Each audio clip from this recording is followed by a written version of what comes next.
தயவு வர இல்லையா? இன்னும் தயவு வர இல்லையா? என்னென்ன திட்டங்கள்லாம் உங்களுக்கு வந்து இருக்கீங்க? மலையும் மலை சார்ந்த ஒரு அற்புதமான தேவர்கள் வாழ்ந்த புண்ணிய பூமி, வள்ளலார் தவம் பண்ண பூமி.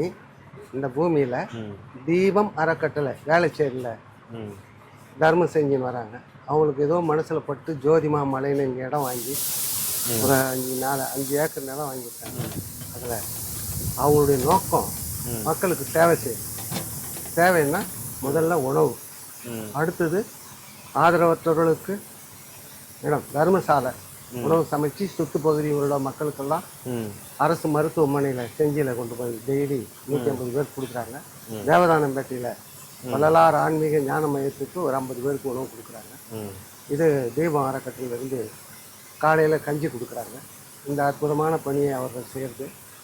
இங்கே இடம் வாங்கி வந்து நிலம் பயிரிடுறதுக்காக அல்ல, மக்களுக்கு தேவையாக மாறி அது தர்மசாலை, அடுத்தது ஆதரவற்றவர்களுக்கு புகலிடம், அடுத்தது கல்வி சார்ந்த ஒரு அற்புதமான கல்விக்கு இடம், ஆதரவற்றவர்களுக்கு கல்வி முதலிடம்.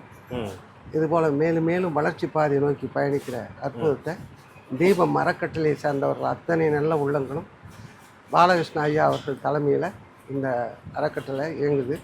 அவர்களுக்கு உயர்கல்வி, உயர் புகழ், உயர் செல்வத்தை பெற்றிருந்து தான் மட்டும் அது உகந்தவனாக இல்லை, இது மக்களுக்கு சேவையாக மாறணும்னு சேவையாக மாற்றி இந்த புண்ணிய பூமியில் வந்து இந்த நிலத்தெல்லாம் பண்படுத்தி பசுமாடுகள் கோதானம் செய்பவர்கள் கொண்டு வந்து விடுவதும், அதை வாங்கி பால் கறந்து மக்களுக்கெல்லாம் உணவாக, அது காலை உணவாகவும் மாலை உணவாகவும் மக்களுக்கு பால், தயிர், மோராக இங்கே கொடுக்கிறார்கள்.